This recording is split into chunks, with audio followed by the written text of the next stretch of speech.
address. So the bottom line for me is we don't know what will happen as we withdraw. We do know what will happen if we stay mired in Iraq. The Iraqi government will not accept responsibility for its own future. Our military will continue to be stretched thin, and our soldiers will be on their second, third, even their fourth deployment. And we will not be able to reassert our leadership and our moral authority in the world. And I think those are the kind of broad issues that a president has to take into account.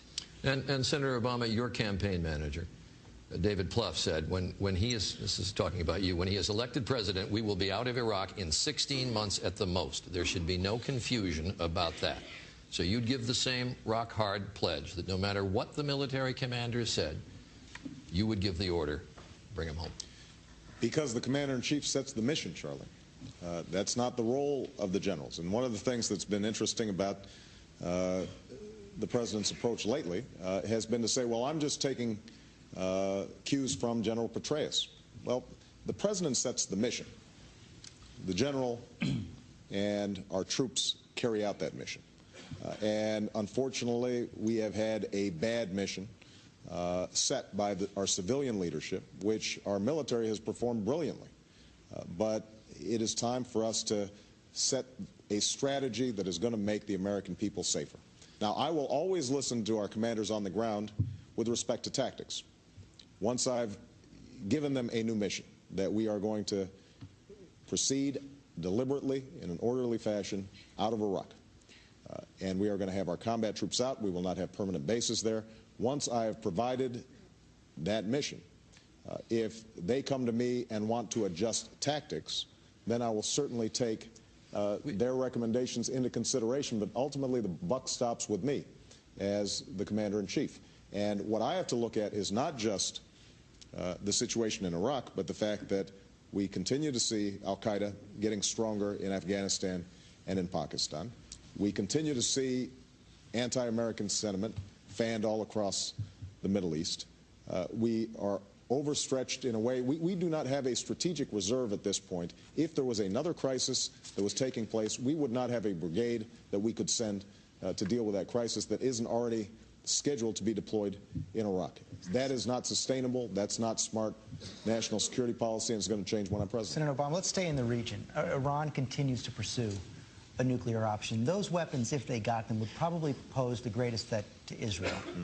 During the Cold War, it was the United States policy to extend deterrence to our NATO allies. An attack on Great Britain would be treated as if it were an attack on the United States. Should it be U.S. policy now to treat an Iranian attack on Israel as if it were an attack against the United States? Well, our first step should be to keep nuclear weapons out of the hands of the Iranians.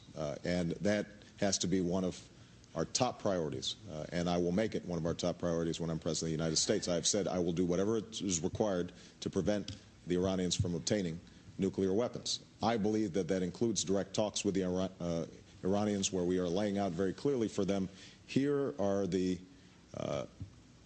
issues that we find unacceptable. Not only development of nuclear weapons, but also funding terrorist organizations like Hamas and Hezbollah, as well as their anti-Israel rhetoric and threats towards Israel. I believe that we can offer them carrots and sticks, but we've got to directly engage and make absolutely clear to them what our posture is. Now, my belief is that they should also know that I will take no options off the table when it comes to preventing them from using nuclear weapons or obtaining nuclear weapons, and that would include any threats directed at Israel or any of our allies in the region. So you would extend our deterrent to Israel? As I said before, I think it is very important that Iran understands that an attack on Israel is an attack on our strongest ally in the region, one that one whose security we consider paramount, and that would be an act of aggression that I would consider an attack that is unacceptable, and the United States would take appropriate action. Senator Clinton, would you? Well, in fact, George, I think that we should be looking to create an umbrella of deterrence that goes much further than just Israel. Of course, I would make it clear to the Iranians that an attack on Israel would incur massive retaliation from the United States, but I would do the same with other countries in the region. You know, we are at a very dangerous point with Iran. The Bush policy has failed. Iran has not been deterred. They continue to try to not only obtain the fissile material for nuclear weapons, but they are intent upon using their efforts to intimidate the region and to have their way when it comes to the support of terrorism in Lebanon and elsewhere. And I think that this is an opportunity with skillful diplomacy for the United States to go to the region and enlist the region in a security agreement vis-a-vis Iran. It would give us three tools we don't now have. Number one, we've got to begin diplomatic engagement with Iran, and we want the region and the world to understand how serious we are about it. And I would begin those discussions at a low level. I certainly would not meet with Ahmadinejad because even, again, today he made light of 9/11 and said that he's not even sure it happened and that people actually died. He's not someone who would have an opportunity to meet with me in the White House, but I would have a diplomatic process that would engage him. And secondly, we've got to deter other countries from feeling that they have to acquire nuclear weapons. You can't go to the Saudis or the Kuwaitis or UAE and others who have a legitimate concern about Iran and say, well, don't acquire these weapons to defend yourself unless you're also willing to say, we will provide a deterrent backup. And we will let the Iranians know that, yes, an attack on Israel would trigger massive retaliation, but so would an attack on those countries that are willing to go under the security umbrella and forswear their own nuclear ambitions. And finally, we cannot permit Iran to become a nuclear weapons power.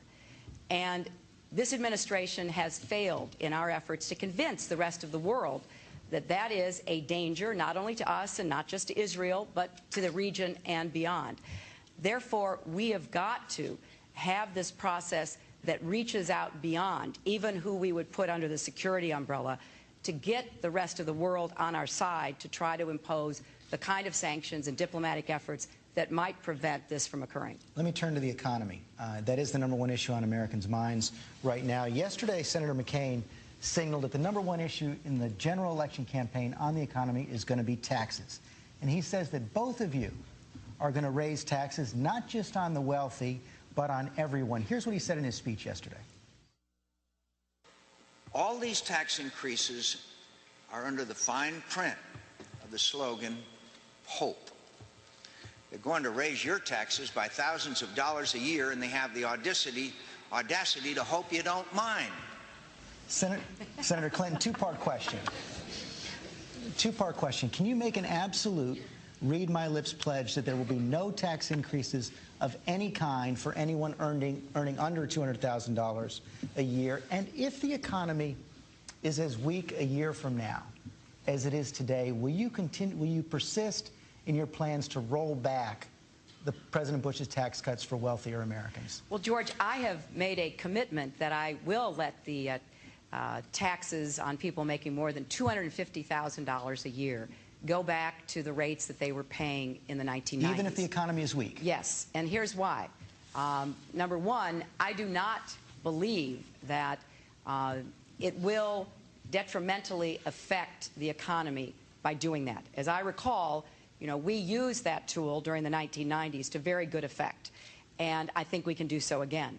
I am absolutely committed to not raising a single tax on middle-class Americans, people making less than $250,000 a year. In fact, I have a very specific plan of $100 billion in tax cuts that would go to help people afford health care, security retirement plans, you know, make it possible for people to get long-term care insurance and care for their parents and grandparents who they are trying to support, making college affordable, and so much else. Well, if you look at how we'd have to sequence that, we might not be able to do all of that at once.